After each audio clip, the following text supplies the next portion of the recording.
El Señor esté con ustedes. Proclamación del Santo Evangelio según San Juan.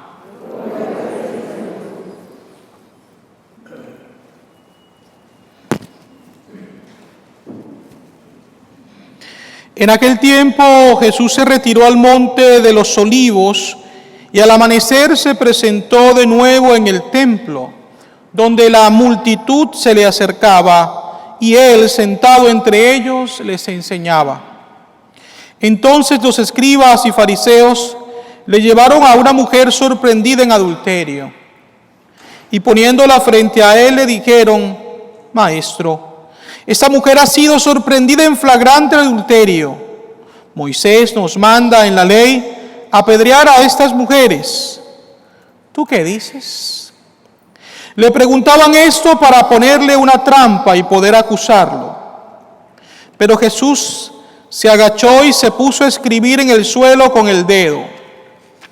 Pero como insistían en su pregunta, se incorporó y les dijo: aquel de ustedes que no tenga pecado, que le tire la primera piedra. Se volvió a agachar y siguió escribiendo en el suelo. Al oír aquellas palabras, los acusadores comenzaron a escabullirse uno tras otro, empezando por los más viejos, hasta que dejaron solos a Jesús y a la mujer que estaba de pie junto a él.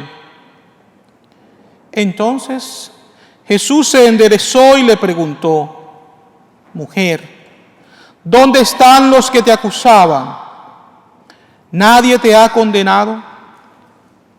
Ella le contestó: Nadie, Señor. Y Jesús le dijo: Tampoco yo te condeno. Vete y ya no vuelvas a pecar. Palabra del Señor.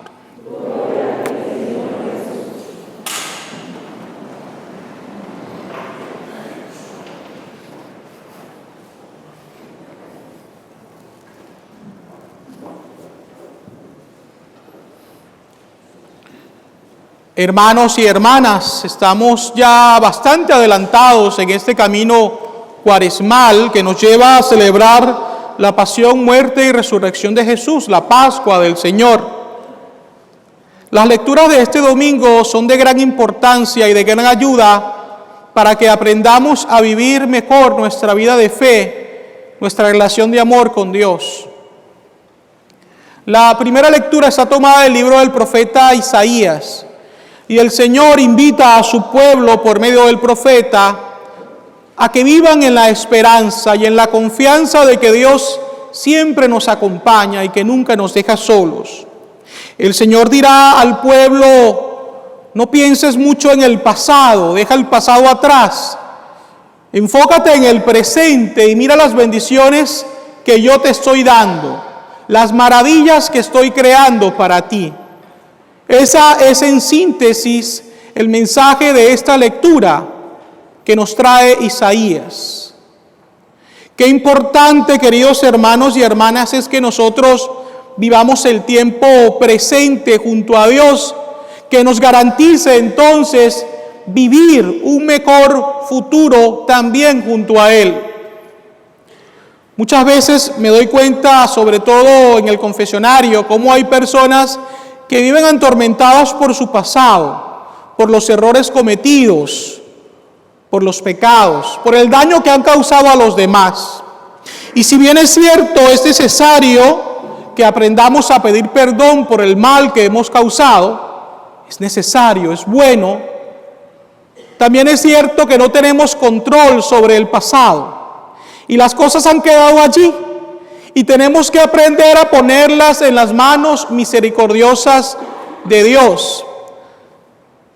Tenemos que dejar de atormentarnos por los errores cometidos. Como les decía, es bueno aprovechar la ocasión para pedir perdón, porque en ocasiones voluntaria o involuntariamente hacemos tanto daño a personas inocentes, dejándonos llevar por nuestro egoísmo, por nuestra soberbia, por nuestros caprichos. Por lo tanto, es bueno decir: perdón. Pero somos hombres y mujeres de esperanza que estamos llamados a aprender nuestros errores y junto al Señor caminar para poder tener un futuro lleno de sus bendiciones. La segunda lectura nos presenta al apóstol San Pablo, quien comparte con nosotros un mensaje muy hermoso. San Pablo está dando las razones por las cuales él se siente enamorado de Cristo. San Pablo dirá: todo lo que he vivido, todo lo que he tenido hasta ahora, lo considero como basura con tal de haber conocido a Cristo. Estas palabras son bastante importantes, porque para nadie es un secreto que el hombre ha estado siempre en búsqueda de la felicidad, del gozo.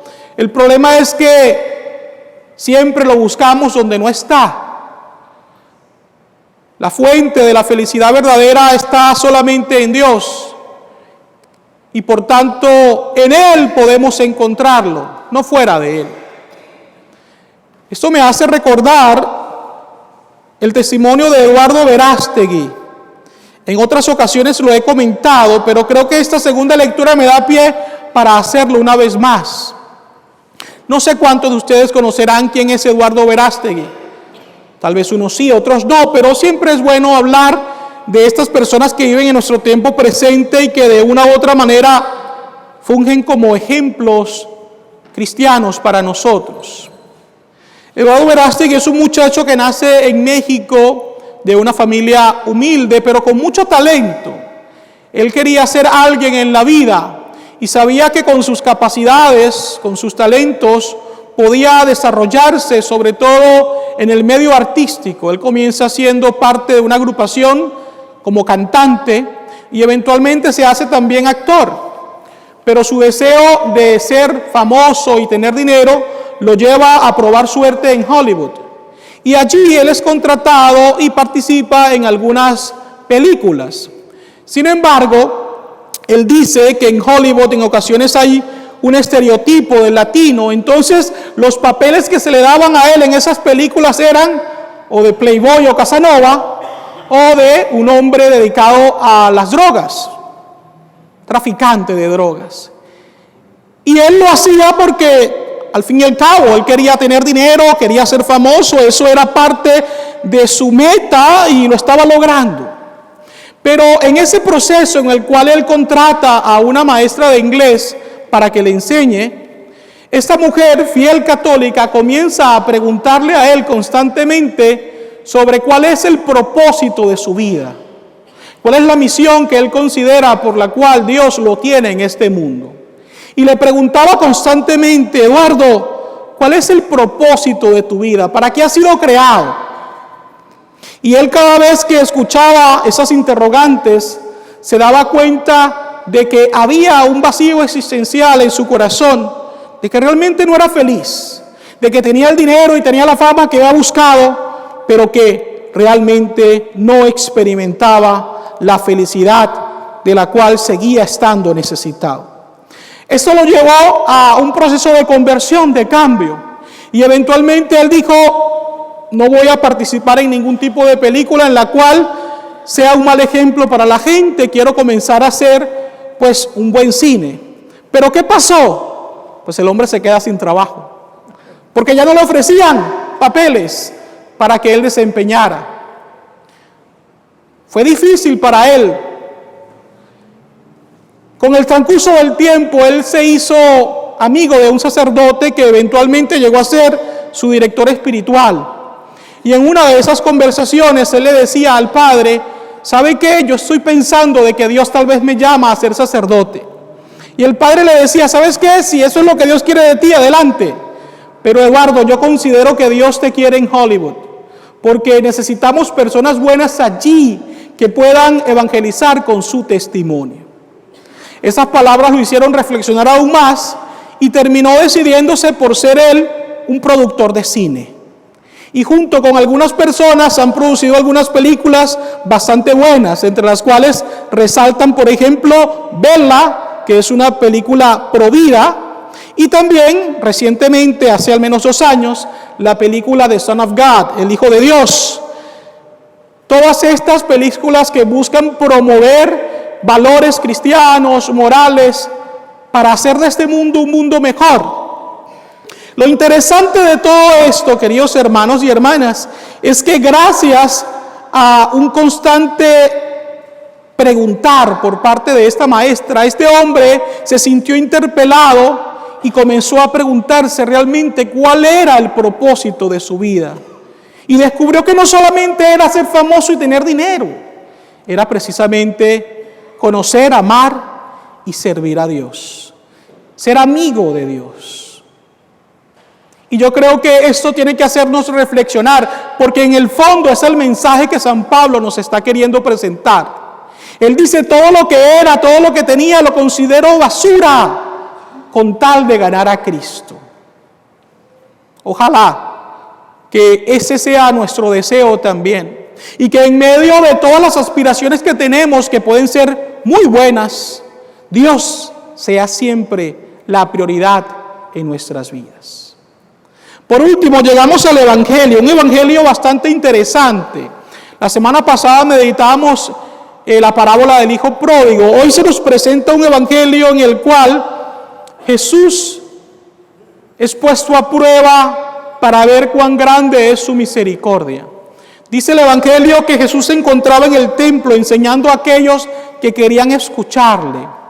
Pero en ese momento se presentan unos escribas y fariseos y le llevan a una mujer sorprendida en flagrante adulterio y la ponen allí para saber qué era lo que Jesús pensaba del pecado cometido por ella. Sin embargo, fíjense ustedes, yo siempre que leo este pasaje bíblico, siempre me hago la misma pregunta: ¿dónde estaba el hombre con el cual ella fue sorprendida en adulterio? Aquí falta una persona. Es decir, si ella fue sorprendida en adulterio, ese pecado se comete entre 2 o entre 1. Incluso la ley de Moisés que ellos citan decía que si la mujer era casada, no solamente ella tenía que morir apedreada, también el hombre. Pero en este caso el hombre no aparecía. La presentaron a ella. Vemos entonces que ellos le dicen: Señor, la hemos sorprendido en flagrante adulterio. Pareciera entonces que el pecado de adulterio es solamente grave para las mujeres y no para los hombres. Fíjense ustedes, yo llevo ya 13 años casi de sacerdote y me ha tocado acompañar a personas en momentos difíciles de su vida, momentos de tensión en los matrimonios, y siempre me he encontrado con esta realidad. Cuando la infidelidad es del hombre a la mujer tiende a ser un poco más compasiva y misericordiosa y abrirse a la oportunidad del perdón. Mientras que cuando es diferente, cuando es la mujer la infiel, muchas veces los hombres se sienten indignados y creen que es imposible poder sanar la relación. Y eso es parte del machismo y de la injusticia, que es algo que realmente Dios no quiere. La infidelidad es pecado grave tanto para el hombre como para la mujer. Y voy a decir algo más que yo creo que lo he comentado antes. Mire, la infidelidad no comienza del hombre a la mujer o la mujer al hombre. Comienza cuando uno o ambos son infieles a Dios.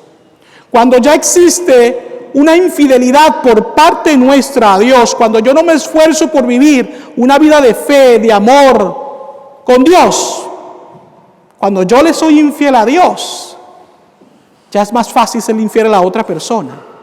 Por lo tanto, si ustedes quieren ser fieles en su matrimonio, o si algún día se casa y quiere ser fiel, esfuércese por fomentar la fidelidad con Dios, por cumplir los mandamientos, por vivir en gracia, y así le aseguro que tendrá mucho más éxito en su propósito de ser fiel a su cónyuge.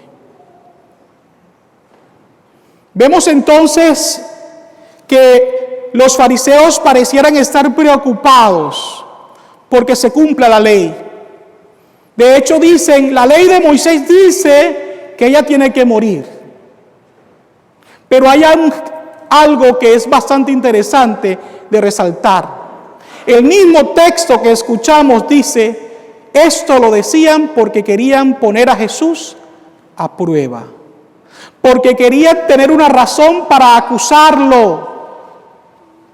Fíjense ustedes, la respuesta de Jesús no era fácil. Si él decía, hay que perdonarla porque tenemos que ser compasivos, ellos podrían decir, bueno, este hombre no es un verdadero profeta porque está en contra de la ley de Moisés. Si Jesús decía por su parte, no, vamos a apedrearla, ellos iban a decir entonces, bueno, este hombre habla bonito del perdón y la compasión, pero no la vive. Por lo tanto, la respuesta no era fácil. Pero como Jesús es Dios y se las sabe todas, mucho más que nosotros, da una respuesta perfecta. El que no tenga pecados, que lance la primera piedra. Sin embargo, yo quisiera mencionar un punto todavía mucho más profundo en relación al hecho de que la mujer es utilizada como excusa para tender una trampa. Porque ¿saben qué? Yo me preguntaba en oración y decía, Señor, ¿cuántas veces nosotros no hacemos lo mismo con el prójimo? ¿Cuántas veces no utilizamos a las demás personas para que sean excusa para atacar a los demás? Y les voy a poner 2 ejemplos. Sabemos que el divorcio no es nada fácil para nadie. Pero es triste ver cómo en ocasiones los hijos procreados en un matrimonio terminan siendo utilizados por los padres que se separan como armas para atacarse mutuamente. No siempre pasa. Hay veces que hay un divorcio y los padres buscan tener siempre una buena relación en favor de los hijos, buscan mantener siempre un clima de respeto, de perdón, pero en algunos casos no es así. Entonces, como hay rencor contra esa persona que me dejó o que me fue infiel, entonces yo busco darle por donde más le duele, y en ocasiones es los hijos. Y entonces comienzan a utilizarse los hijos como un arma. Suele pasar, vuelvo a repetir, no todo el tiempo. Y no con esto quiero condenar a las personas que se ven forzadas a llegar al divorcio, porque yo sé que hay mucho dolor y mucho pesar en las personas que toman decisiones como esta, pero tampoco podemos aprobar actitudes equivocadas. Los hijos no pueden ser puestos en una situación de tensión, porque un hijo nunca dejará de ser un hijo, un padre y una madre nunca dejará de ser padre o madre. Por lo tanto, siempre se tiene que buscar el bien de los hijos y evitar cualquier tipo de tensión en torno a ellos. ¿Cómo podemos también muchas veces dejarnos utilizar como armas para que otros se ataquen? Bueno, la política. Este es un año electoral en este país y vemos muchas veces cómo ciertas personas, candidatos, tratan de utilizar el arma de atacar el unos contra otros para entonces generar popularidad. Y eso es triste. Porque Dios nos llama a amarnos los unos a los otros. No como decía Cantinflas en una de sus películas, armando o armarnos los unos a los otros. No es cuestión de armarnos para atacarnos. Es cuestión de amarnos para comprendernos. Esa mujer está allí. Jesús pronuncia palabras de misericordia. No porque Jesús quiera ser un hombre que ponga como algo tonto lo que ella ha hecho. Es decir, Jesús reconoce que el pecado de la mujer es un pecado bien serio. Pero ¿saben qué es bonito de este pasaje? Que la mujer con su silencio ya está haciendo una confesión. Eso es bonito. Vemos como ella en silencio no se excusa de su pecado, que es lo que muchas veces nos pasa a nosotros. Cometemos un pecado y comenzamos a decir muchas excusas. No, es que pasó esto, pasó aquello, pasó allá. No, ella está haciendo una confesión sencilla. Y es por eso que después de que Jesús dice esta famosa frase, y que ellos se retiran, Jesús la mira con misericordia y le dirá: mujer, ¿dónde están los que te condenan? Ella levantará los ojos y dirá: Señor, no están, se han ido. Y Jesús le dice una frase que es la que resume todo el Evangelio: pues yo tampoco te condeno, vete y no peques más. Para terminar esta homilía quisiera simplemente mencionarles algo muy breve. Cuando yo estaba a punto de ser ordenado sacerdote, tuve la oportunidad de visitar el Santuario Nacional de Nuestra Señora de Coromoto, que está ubicado en Guanare, en Venezuela. Y visité un monasterio de hermanas clarisas que está al lado del santuario. Son hermanas de clausura. Y cuando estaba allí visitándolas, me recuerdo que aproveché la ocasión para pedirle a una de las hermanas que orara por mí. Yo le dije: hermana, voy a ser ordenado sacerdote muy pronto, le pido sus oraciones. Y ella me respondió de una manera inesperada para mí. Porque por lo general las personas me respondían: claro que sí, vamos a rezar por ti. O vamos a rezar por usted. Pero ella me dijo muy seria: claro, voy a rezar por usted, pero por favor le pido, pórtese bien.